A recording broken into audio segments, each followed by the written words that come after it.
here with New England Homesteaders. I am back from my family reunion in Illinois, and I came up to the cabin this morning first thing bright and early to meet the timber guy and check on the progress. You can see over my shoulder here, which was once thick, dense woods and a bunch of big old mature pine trees. They made a lot of progress this week, clearing our main, it's almost 6 acres for the homestead site and the pastures and everything, so it's really exciting, and I'll give you a quick look at that. But I had an amazing time out in Illinois with family and a bunch of distant cousins and relatives that we hadn't seen in quite a while, and I got to head out to my uncle's place, and he's got a really old school permaculture approach to things, and you know, planting things where you want them to go but they don't do well, and then they show up somewhere else and you just kind of let nature take its course, and it's pretty cool. So let me give you a quick look at a tour of his property. He's got 2 properties, and one's about 50 acres, I think one's about 12, and he's got a bunch of beehives, and he pretty much lets his bees be wild. It's pretty interesting. He's got his hives way out in the middle of his property, and he never touches them except to harvest honey. And he's got a bunch of really cool medicinal and fruit and nut trees growing around his property. So take a look. Hey guys, Chad from New England Homesteaders here. This is the Midwest Homesteaders episode. I'm out here with my uncle, and he's been practicing permaculture out here for about 20 years. So we're gonna get just a kind of little tour of his property, stuff he's got growing around his house that he's been planting. He's got a pond, and he used to have greenhouses and ran a nursery, and he's got all kinds of really beneficial plants, medicinal and fruit and other things growing around. But the guy across the street here has got some sheep, so I wanted to come over, and looks like he's got probably 30 or 40 lambs. So got a whole bunch of sheep. I can't tell what kind they are. I saw one that had horns, but I can't tell if they've been sheared or if they're actually hair sheep. They might be hair sheep. But he's got a bunch of them out here. There's a little...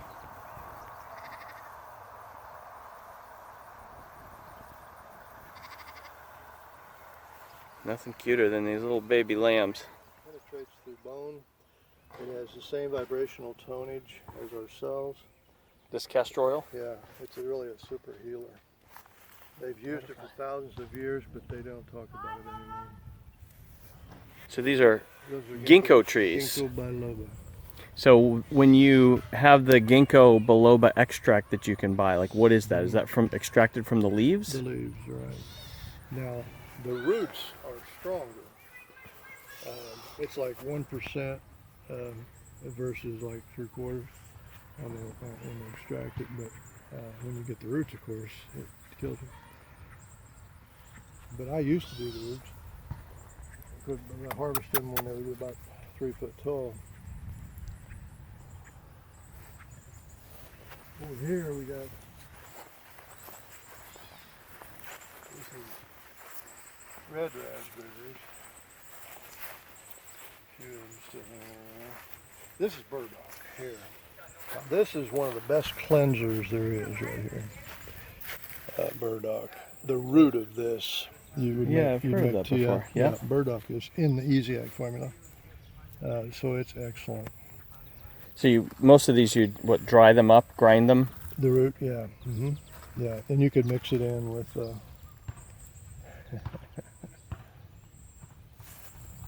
That's the mason bee. That's our native pollinator right there. Huh. The bumblebee's bigger than that. Yeah, but yeah. That's our local. That was not imported. A honeybee was imported. Yeah. You know, when we were talking about invasive species earlier, I had never heard that earthworms were imported. Think about that. Yeah. Now, I believe we had worms, but it wasn't, the specific red wiggler and all that, I think we had night crawlers. They have 9-foot worms in Australia. If you read the compost books and stuff, 9-foot worms in Australia. Now this is comfrey.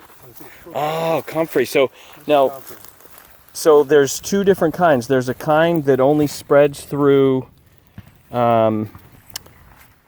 like cuttings And then there's another one that spreads like crazy through roots. And apparently the one that spreads through the roots, like you can't get rid of it once you have it. Is that right? This will go to seed. Now, I haven't had trouble with it being invasive. I've got some over there next to the persimmon tree too, in the middle ravine. So it's supposed to be, that's a nitrogen fixer that's really good for fruit trees and stuff. Is that right? This is really not a good legume, but this is an excellent nitrogen. I mean, an excellent nutrition thing, and it's excellent for compresses. You know, like if you have a where you can make a compressor. Yeah. It's really, really good for that. And I guess sheep and goats like to eat it too. Sheep and goats, like it's a good forage for animals. Yes. Yeah. Excellent food. Yeah. This is more burdock. That's more burdock. So these plants here, did you find those and transplant them, or did you buy them, or seeds, or seeds? See, these will have thousands of seeds. These are all going to be seed pods. So they're little black seeds. So, and you don't see too much around there, but it's a really good one. People look at this and says, "Oh, that's a damn old weed," you know. But a damn old weed that has that kind of cleansing power, right, is excellent. These here, and it has a big purple fruit on it. Which one is that? These bushes, yeah. Yeah, are they struggling with the drought? Yeah, oh yeah, all this is struggling. I hope that's coming our way. The Sugar Mountain Blue vitamin berries, sweet berry honeysuckle.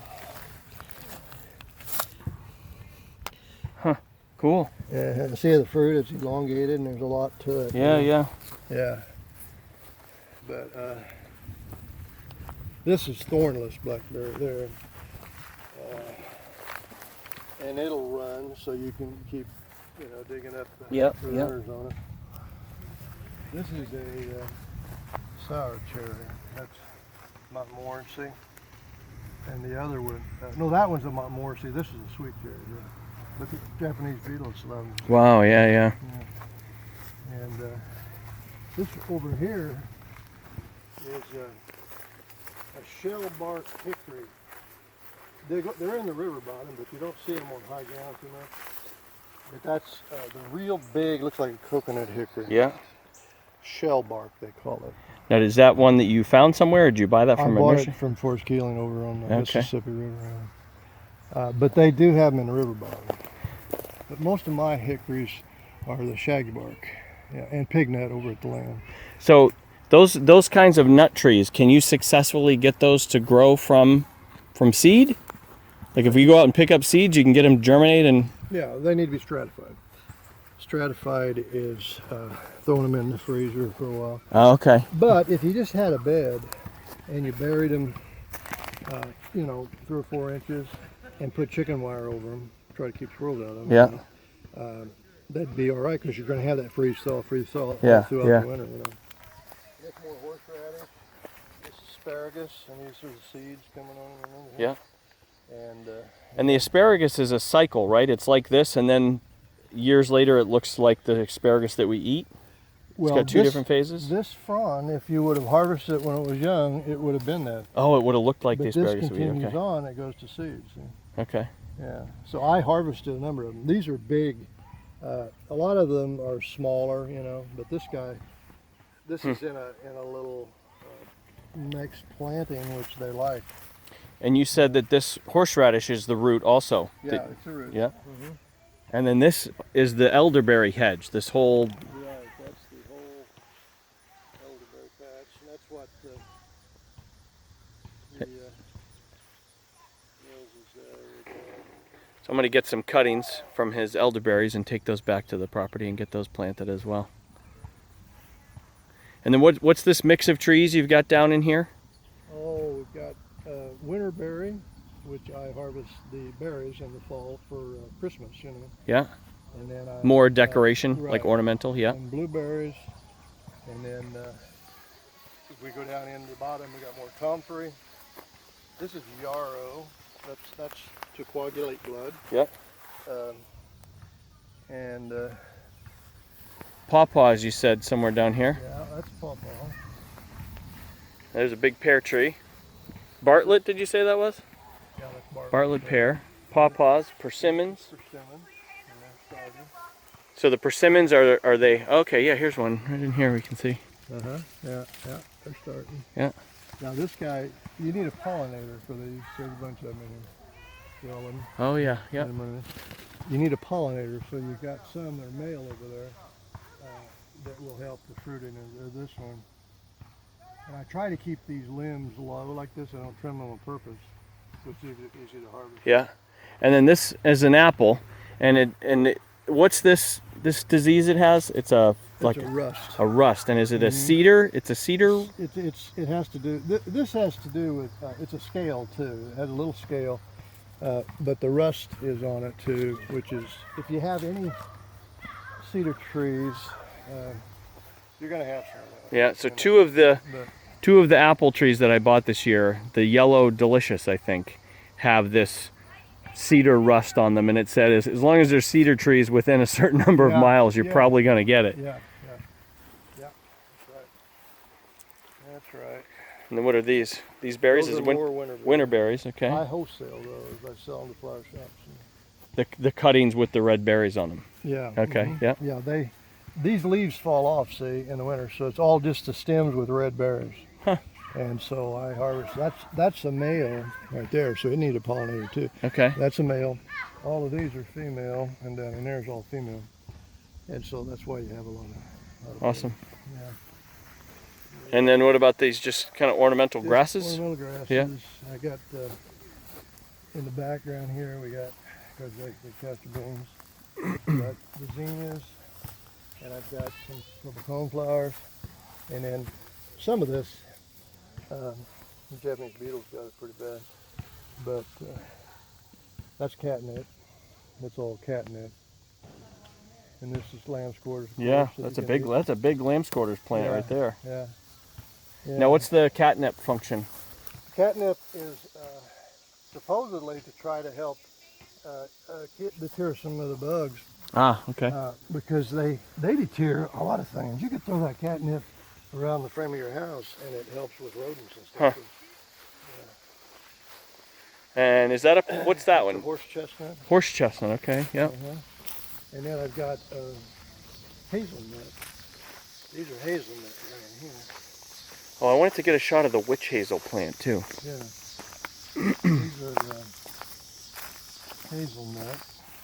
And they grow in little clusters, right? Yeah, they're kind of little grouping of plants, but they really disguise themselves well. Like this, see that? That's the nut. That's the nut. Okay. And so they're really hard to find until late in the fall. Huh. But you got to get them before the squirrels get them. Yeah. And I remember you showed me a pawpaw tree over here too. Yeah, there's another pawpaw tree down in the bottom. And these are blackberries. These are giant blackberries. Yeah. Yeah, we need a rain for all this tree. Yeah, this is the pecan. Now you have decent nut crop off of that? I'm starting to, yeah. It usually takes about 15 years to get a good enough one. But I have another tree over here good for the bees. We have black gum. That's what this is. This is black gum. And it fruits. I mean, it has the flower. Bees love it. And they love the persimmon too. Huh. When they're blooming, they just are everywhere. Oh, is this a pawpaw? That's pawpaw. Okay, yep. And that's. Did you buy a little Small tree. small tree to plant that? Yeah. Yeah. Yeah. But that's the witch hazel over there. That's two of them over there. What's this one here? That's cherry. That's cherry. Okay. Sour cherry. Yeah. Sour cherry. This was witch hazel. That's witch hazel. This big one right here is witch hazel. Ah, okay. Yeah. Look at all the. Yeah. And how do you get the medicinal properties from this? You would press it. You would press These little leaves, the juices. Yeah. And what are these little seed? You get anything out of these little? You could probably just cut it and crush the whole thing. Huh. Yeah. This is mulberry tree here. You have mulberries out there? Yeah. Mulberries are good. No, they're good for jams and antioxidants, Yeah, that kind of thing. yeah. People ignore them because they think of birds pooping on their car. Yeah. But it's an edible and it's good, and it's a mass. I mean, it's really thick when they're blooming. This is a wild one. I got all kinds of mulberries everywhere, you know. Huh. But I wouldn't ignore them because they're another addition to everything. This other, that down the bottom. See, that's comfrey down in there. That spreader right over there. It's getting a little more moisture because it's this. Yeah. Yeah. Cool. All right, we can go run see the bees. So we just drove about 15 minutes or so from his house and we're on another piece of property that he owns. You can hear the locusts. We're out here in the middle of the woods, quite a ways off the highway, and we just drove in 100 or 200 yards back into the middle of his 50-acre piece that he's got here, and he's got some beehives tucked way out here in the woods.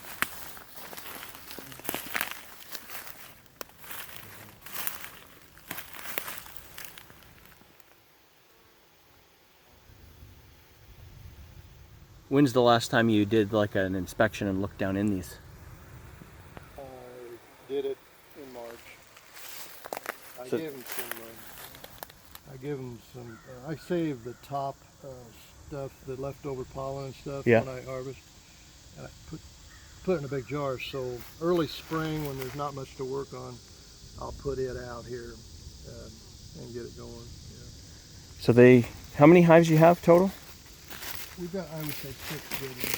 I've got 2 that are real good. And they all came through the winter fine. Yeah. This guy, they're working on the top one. Oh, I see that, yeah. Yeah. Because there was a hole there, and I didn't let it go. So I harvest the top. See the queen extractor there, that Yep. divider? Yep. So I just harvest the top 3 on those.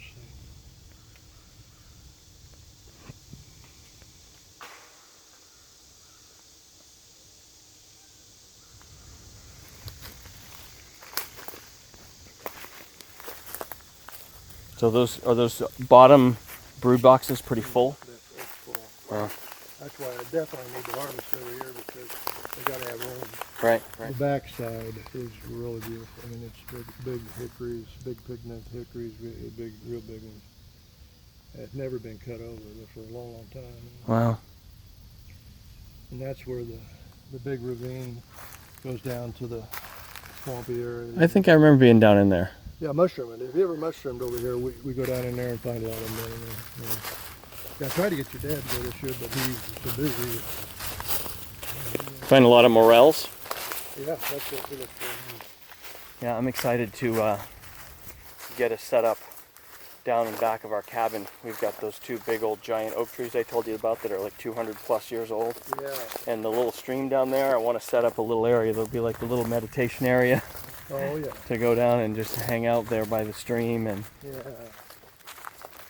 then I definitely want to put a pond in. I saw when we were driving back to your house tonight, there was a nice little pond on the left, and there was a girl just sitting on the bench down by the pond. I was like, that's gonna be me pretty soon. I can't wait for that. So that was a pretty amazing trip and a great experience with him to let him know what we're doing out here, and he was really excited that we're really taking this step towards self-reliance and growing our own food and getting away from traditional agriculture and getting away from processed foods and everything. So pretty excited about that. And it was really interesting driving around. As you saw in those videos, as I was driving around town, the acres and acres, thousands of acres of traditional, highly intensive agriculture with Roundup ready corn and soybeans, which is pretty much the only things grown out there. And it's not even really food. Maybe they're feeding it to some cattle or livestock, but for the most part, they're just extracting products from the corn and the soybeans that they're using in manufacturing processes. So it's very disappointing to see that the big commercial agriculture and the big powerful companies, Monsanto, and as you drive along, you see the seed varieties that they're using, the hybrids. They've got sort of a marketing thing where they've got all their signs along the crops to show you what strains of seeds they're using. But I was talking to them. Basically, they throw down or they till the fields and they plant the corn or the soybeans, and once they've come up a little bit, they just spray the crap out of them with herbicides like Roundup, and there's some new one they're using. because some of the weeds are adapting and they're not being killed by Roundup anymore. So there's no way that can be good for us. So really excited to take that step here and start growing our own food. But let me give you a quick peek back here behind the cabin.